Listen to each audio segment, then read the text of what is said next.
What's up, everybody? Archery season is well upon us. I just got back, a little late start. I have a couple items that I'm going to do a video on today that can help you save some time, stay in the woods, and improve your game. I've noticed some help with me. So the first item we're going to go over today is going to be the Bohning, the stripper. I know the name is cool, but you know, this is going to improve your time of, instead of refletching arrows, go ahead, it's going to whack these things off real quick. And that leads right into my next item, is the NAP QUIK FLETCH right there. I already put one on another one, but I want to do a video for you guys because I was impressed with how it actually held up to what it says on the box, which is fast and easy, fletch your arrows in under 5 minutes, max accuracy, 3 times faster spin, and it shrinks your groups. I'm new to archery, so anything that can help me out, I'm going to do. So this has really improved my shot. So we'll walk through a video. I'm gonna go through adding these two fletchings to these two arrows that I have here, take off the stock, and then I'll do another video to show you guys how they shoot once I get my bow back from the shop. Alright, we're gonna go over the items that we're gonna use today. So I got two Easton FMJ arrows here. This is the autumn orange. I like this color. I have the stripper tool. We have our QUIK FLETCH.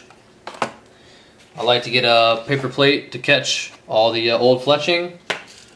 I have some Goo Gone, so after we are done getting the fletching off, I feel like this helps take any of the tackiness of the glue and brings it back to a very bare surface so that your QUIK FLETCHes can adhere properly.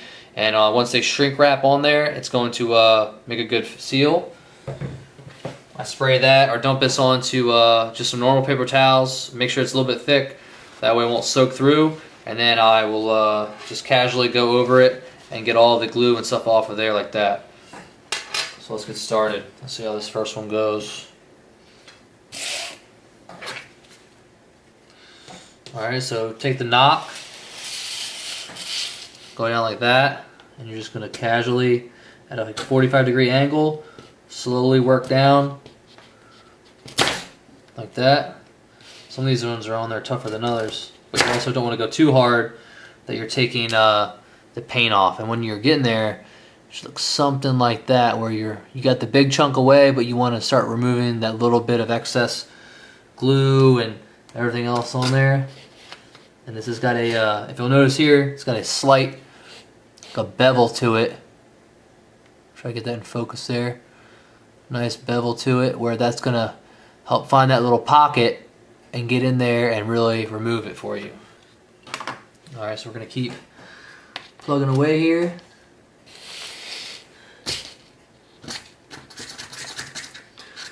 Yeah, it's got that little pocket helps get right into the groove because it's round just like the shaft is. Now you can do this, the first time I ever did one of these, I did it with just some house scissors, and it removes it just fine, but you do a lot more scraping. So once you get the old fletching off, the big stuff out of the way, this is where this tool really comes into play. And you can get these off Amazon. I'll put a link down below. I went to my local archery shop when I dropped my bow off, and this was $15.99. But you know, for the average guy, you're not probably doing a million of these a year, so it's just something good to have when you're on if you travel or you get out to your stand that morning and you're like, oh man, like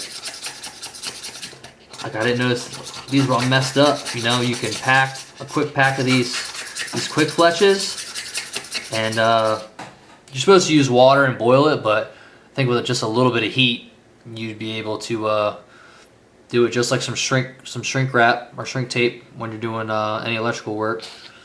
So you can see there, even now, it's even removed just everything except for just a little bit of glue. So keep working on that. Now when I did this with the scissors, this took a lot longer because it's that flat edge, where this is got that bevel that fits perfect around the shaft. It takes all the glue right off. And then you just knock it off with your hand and start feeling around. You'll feel some of the glue, and it's kind of hard to see sometimes, but you just keep working it over little by little. And don't work the same spot because you don't want to push too hard, and you're going to be taking any of the paint off or any of the carbon. That's the big thing, is when you get into these expensive arrows, you know, you're spending a lot of money. You don't want to damage it because that can ruin how it flies, or it can. I think it would mess up the straightness of the arrow, or maybe how it would affect the strength of it once it impacts something, because you created a weak point. And anything with carbon fiber, once it has that weak point, it's kind of shot. So just be mindful of that.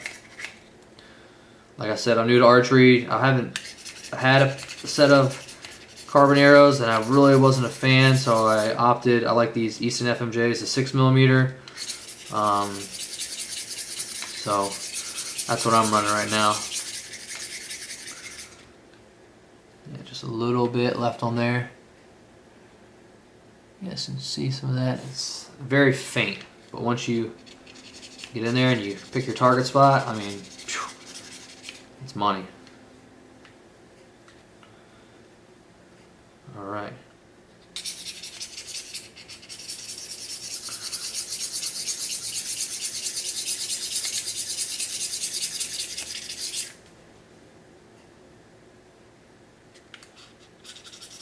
Just when you think you got it all, a little bit left, but this is way faster than what I did with the scissors.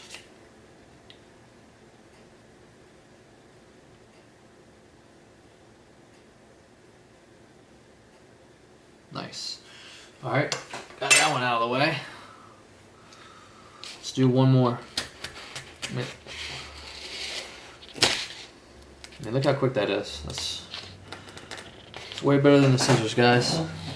And it doesn't take much force to get it going. Once you get it started, right off of there. It's money.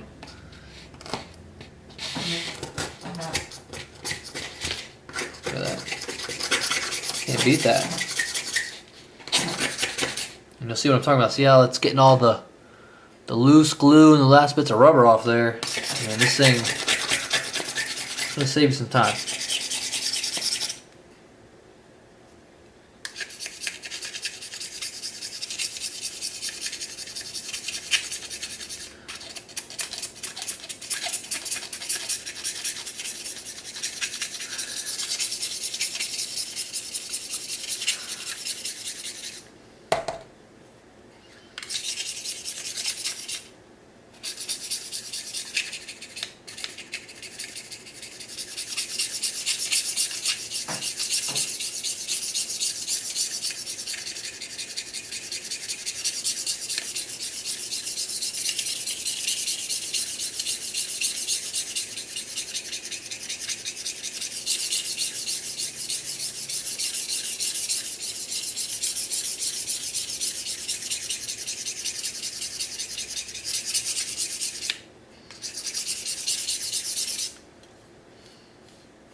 Man, that thing is smooth as butter. Double check this one more time. The last little bits off there. Can't beat that. Alright. Now what I'll do is go ahead and dust all this off. Clean this up on your plate. Makes for easy cleanup too. So now take your Goo Gone. This is any of it'll work, but this is a spray jug. My handle's all jacked up on mine, so dump a little bit on there, and this will just remove. Now you could use this. I'd say some brake cleaner, some denatured alcohol, just something. You just want something light to remove any of the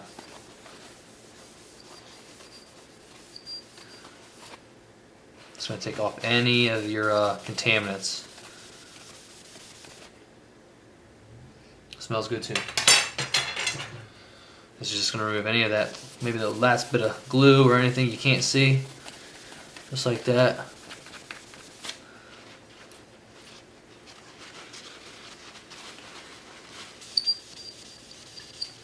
squeaky clean.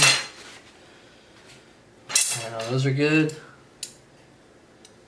And there you go. Both de-fletched very quick. I mean, that was minutes compared to any other method. Next, we'll take you in and we will start boiling some water and we'll do the quick fletch. Alright guys, now that we're at the final stages here, I got some water coming to a boil. The last thing I do is after I use the Goo Gone on there, you want to get it in some better light here, double check everything, and you can see just how clean that shaft was able to get. I mean, it is very, there's no glue left on there, any residual. Like I said, be careful at the angle you had. I had my hand slip, and you can see there, caused a little bit of marring on the aluminum. You can see the bare aluminum. Didn't dig in there too bad, and the fletching will cover that. The other thing I'll do too is I will get the some water, I'll rinse these off, and then dry it again with a nice clean rag to get any of the goo gone off, because I want the fletching, when it shrinks on there tight, that's going to stick. I've had people say, and I've read online too, where people are saying that they've done the quick fletch, it's shifted on them, they've had it slip off as it passed through an animal. Then I've had other people say, hey, maybe you did it wrong, you didn't follow the directions. So you know, follow the directions. For me, I have a nice deep pot. Make sure that the pot that you have is going to be deep enough to put the fletch on and submerge at an angle that you're not going to touch the bottom and, you know, burn your knock, or get it so hot close to the burner on the bottom that it could warp the fletch or melt that. The water is hot. I get it to a nice boil, and then as soon as it starts rolling, dip it in there and you let it sit. Follow the directions. Pull it out, and you're going to see some light air bubbles in there. Tight is tight. It's going to go, because the one I did the other day, it had some air bubbles in it. I was kind of worried. I read some reviews online. People said, oh, it's fine. You know, it's not going to be like 100% air seal on there. So I wasn't necessarily worried about that. Shot it. With those quick fletches, these ones have like a raised lip on them. I'll pull them out and show them to you here in a second. And it's going to create that better spin, but it's also, I noticed that that extra drag that it's using to create that spin on your fletching is, it does make a slight noise as it's spinning through the air. You can almost hear it. You know, windy days, super quiet, there might be a little bit of difference there, but either way, I'll take my chances, and anything that can improve my shot and put a better group, I'm going to try it out. So once I get the water rolling here, we'll dive into that and I'll show you guys how to set it up. The other thing I wanted to say is, when I was talking about how people talked about it had a pass through and it slipped off, following the directions is key, as with anything that you're going to do out there. Use the right stuff and do it the right way as a manufacturer's spec calls for. So with this, step one, slide the quick fletch on. That is after you use the tool and remove all of the old glue and fletching on there, okay? Step two, once it gets to a boil, you're going to dip it in for 10 seconds. Not 20, not 5, do it for the 10, so you're going to get the right treatment to the shaft, and it's going to adhere properly. Step three, let it cool down and let it dry. It's going to be fine. So do it at nighttime, wait the next day when it's daylight, and then you can go shoot it and test it out. That's what I did, and it worked fine. It is going to, it's even guaranteed by them. There's no slip guarantee even on a game or target pass-through. Right there. So it's validating for itself. So for the people that didn't have good luck with it, you know, I don't know why, but it's supposed to shrink your groups 3 times faster spin, and anything that's going to help you out, it's going to make you better. Also, another one, made in America. Free to make free. With the quick fletch, what I was talking about, how it had the extra, has these raised edges on it. If you can see there, see where that's how it's getting that quick spin. Now that little bit of lip there is what's going to cause that little bit of wind friction that you hear. You will hear a slight whiz as you're shooting these. Some people might be turned off of that, like Bohning, like, hey man, I'm gonna stand, I don't want anything that's gonna like have anything jump the string, or you know, alarm the deer. But let's be real, 99% of the time it's not dead quiet out there. So for me, I'll try these out until I have a reason not to. So hopefully they work out this year in the woods. Alright guys, the other thing that I do too is set a timer on my phone, hit play, keeps your hands free and keeps you honest, doing it right. The other thing I do too is I try to get as close as I can to the knock to be even as possible. It doesn't have to be perfect because you can always adjust the knock, but as you can see we're getting to a boil here and we're almost getting ready to go. The other thing I do too is I try to butt it right up to the edge of that knock so it's sitting evenly. You don't want to have a gap. That's just the best way I think, where I think you want to have no drag, no gaps that are going to hit onto the knock, where it's just be even, nice, even flow. So hopefully that works out. You guys can see that pretty good. As you see there, yeah, it's right up to the edge. Alright, so water's boiling now. Go ahead, get the phone set up and dunk it.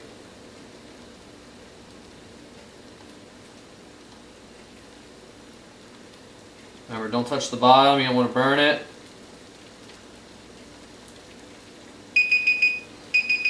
Alright, there's one. Sit on the edge of the sink. Let it drip dry. Alright, let's do another one. 10 seconds. Go. Make sure it's fully submerged and the pot's deep enough, like I said, that way it can get full contact and shrink it just to your arrow how you like it. There you go. Alright, cancel that. And as you can see, let's go ahead and turn the water off there. It's nice and tight. Shrunk on there. Like I said, you might see a little bit of air bubbles, but this one looks good. Did a good job.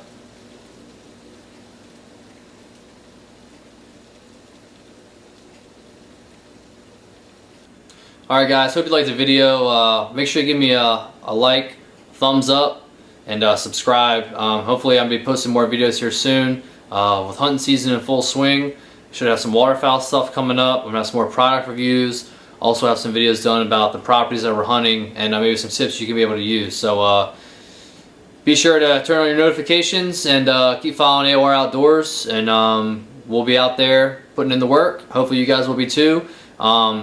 Leave me a comment, let me know other videos you'd like to see, or let me know where you're hunting. Love to interact with you guys, and take care.